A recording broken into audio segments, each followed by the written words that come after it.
The 10 most powerful Green Lanterns, ranked. Imagine wielding a ring that bends reality to your will, turning mere thoughts into shields of light or colossal weapons against cosmic threats. That's the exhilarating allure of the Green Lanterns in the DC universe. But here's where it gets controversial.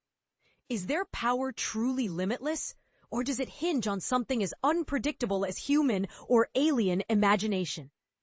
In this deep dive, we'll rank the top 10 most powerful Green Lanterns, focusing not on who's the best in a subjective sense, but on raw strength and those game-changing boosts that push them to godlike levels.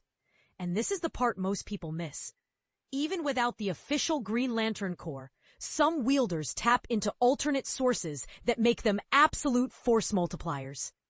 We'll spotlight those from the main DC universe or who've made it their home, with pointers to where you can explore their stories in comics. Buckle up, fellow fans. Let's unpack why these Emerald Guardians deserve their spotlight, with tips for beginners to grasp the wild potential of willpower-fueled heroism. Alan Scott.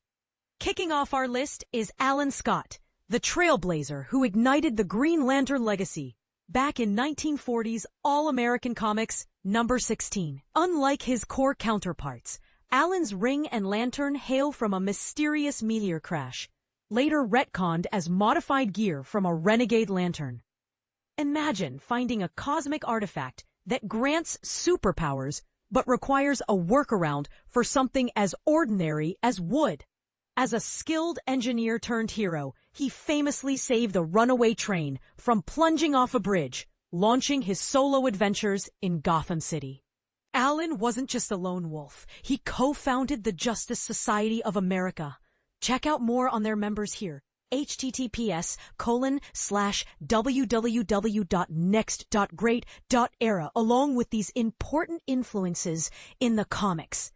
A woman who also happens to merge with his lantern in 1978's Green Lantern number 112, To Halt Aging.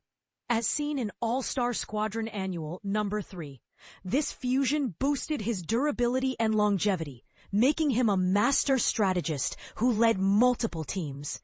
For newcomers wondering how this works, think of it like upgrading from a basic tool to an all-in-one gadget that evolves with you. Beyond his exploits, Alan's emerged as a cultural icon, even gaining recognition as a burgeoning gay superhero. Dive deeper here.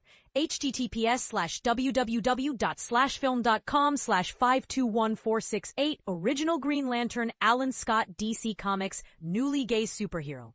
Despite not linking directly to the Corps' central battery, Alan's proven himself a formidable force, adapting to his ring's quirks and standing tall among DC's elite.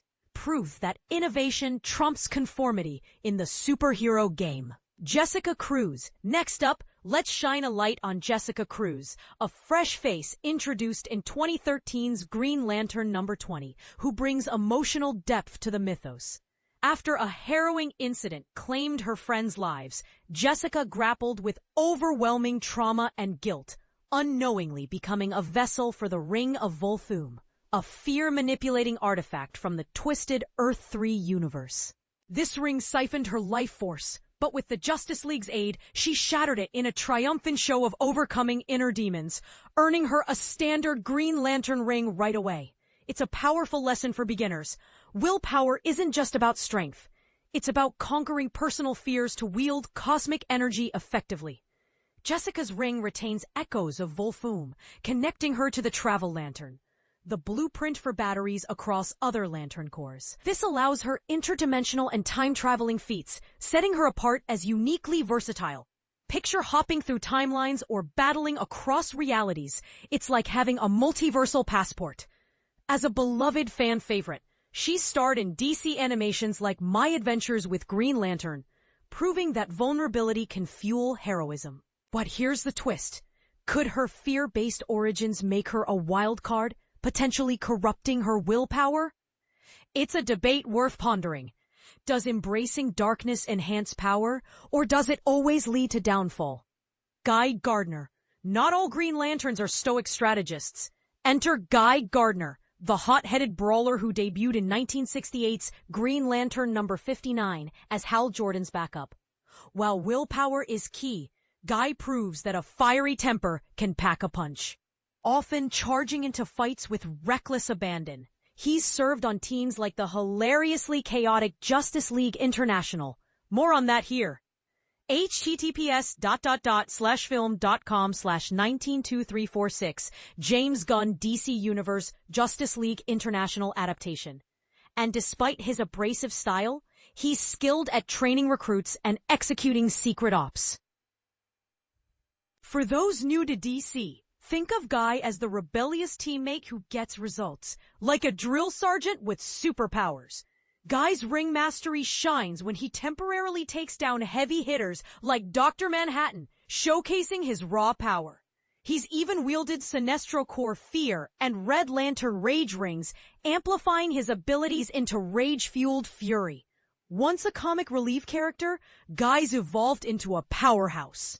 Famously dubbed DC's angriest hero, explore his backstory, https://www.film.com/Nathan Fillion Superman character Green Lantern Guy Gardner, yet he knows to steer clear of Batman, a smart move.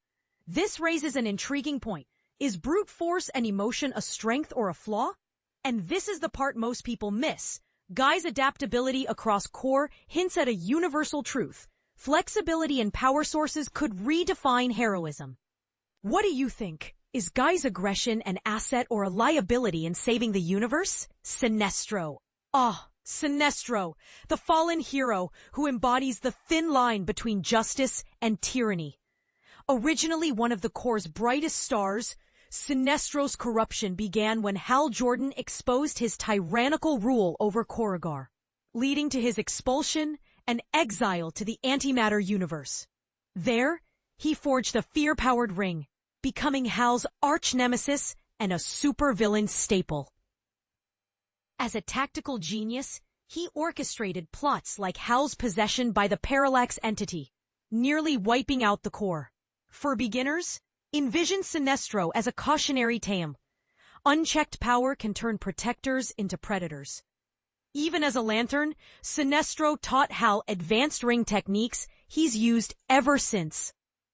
In 2013's Green Lantern number 20, he hosted Parallax, supercharging his abilities to match Superman and decimate the Guardians. Without the ring, his fear mastery endures.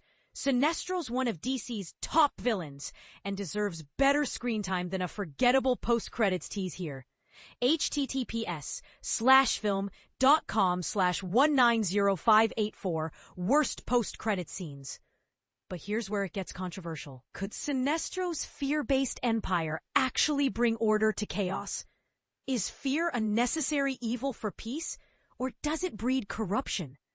And this is the part most people miss. His rivalry with Hal isn't just personal. It's a philosophical clash on power's nature. Would you side with Sinestro's regime if it meant universal stability? Share your fiery opinions below. Sodom Yat, diversity in the universe means the Green Lantern Corps draws from all walks of life, or planets, including Sodom Yat from Daxam. Daxamites mirror Kryptonians, gaining superpowers under yellow suns, but succumbing to lead poisoning instead of kryptonite. Created by Alan Moore and Kevin O'Neill, Sodom debuted in 1986's Tales of the Green Lantern Corps Annual number 2, and he's a physical titan even sans ring, rivaling Kryptonians like Superman, rank the strongest here. www.film.com/191061 Superman DC Comics Strongest Kryptonians Ranked in a lead-free zone. With his ring, Sodom's unstoppable, crafting constructs on the fly to complement his innate might. Imagine super strength plus instant light-based creations. It's like being a one-man army.